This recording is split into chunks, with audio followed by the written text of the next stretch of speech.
Hello, donc ceci est une nouvelle vidéo sur FreeCAD et qui va traiter de la notion d'arborescence dans le sens la succession des différentes étapes qui vont amener à la réalisation d'une pièce. Donc pour cela, je suis en train de réaliser très rapidement une pièce qui va avoir une base hexagonale de 20 mm.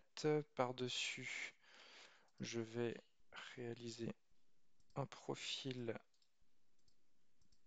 carré que je vais centrer. Donc je vous renvoie vers la vidéo sur les esquisses par rapport aux différentes étapes que je fais. Et je veux que les coins de mon carré s'arrêtent exactement au niveau des arêtes de la base. Voilà, 30 mm. Et pour terminer, je vais faire un perçage que je vais centrer et je vais mettre un diamètre de 40 à travers tout. Voilà, ma pièce est terminée et donc ce qui nous intéresse ici, c'est ce qui se passe à gauche dans l'onglet modèle.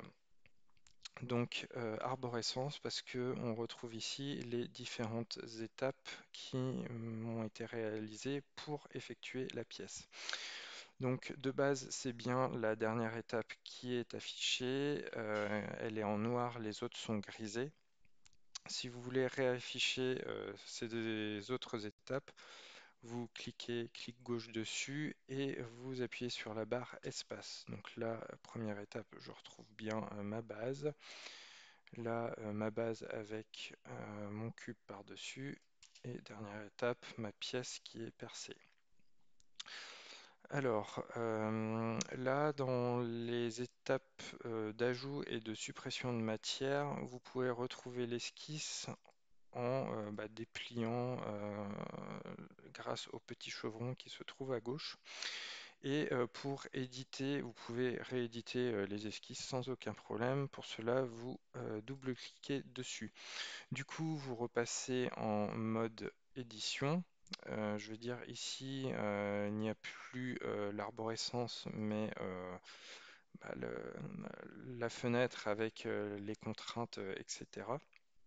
Et rien ne vous interdit de venir modifier ce que vous avez mis, enfin modifier votre esquisse ou des contraintes. Par exemple, là, c'était pas 40 mais 35 mm.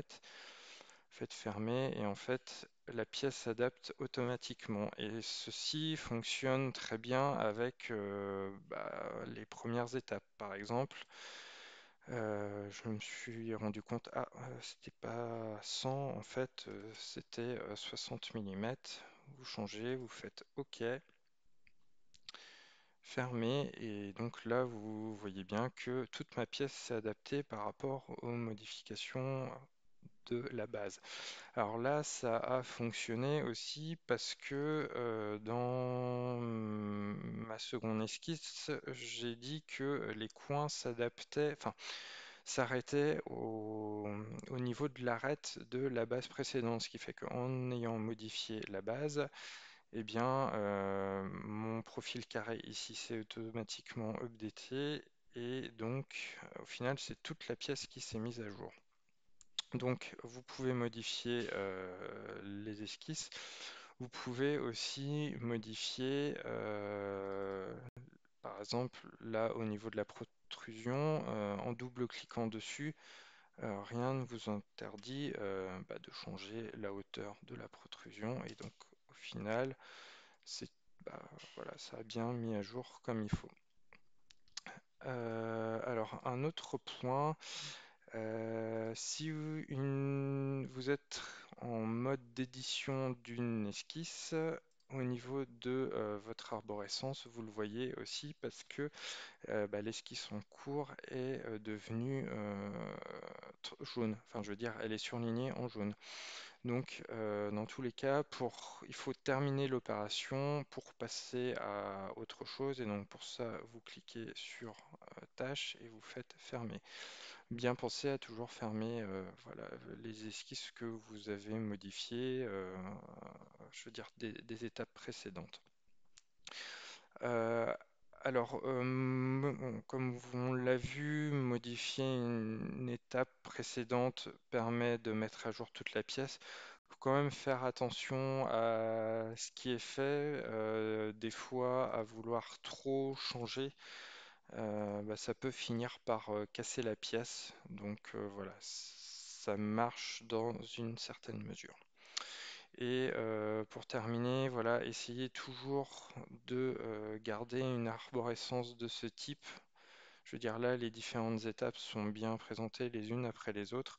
Vous pouvez tout à fait, en faisant un clic droit, renommer les étapes si vous en avez besoin. Ça vous permettra de vous y retrouver euh, un peu plus par la suite, si vous en avez besoin, idem, le body, le body, je vous rappelle, c'est en gros, on va dire la notion de pièce, vous pouvez le renommer sans problème non plus. C'est beaucoup plus simple de s'y retrouver après, quand vous avez plein de pièces ou 36 étapes dans la réalisation de votre pièce. Voilà, c'est tout pour cette vidéo. Salut!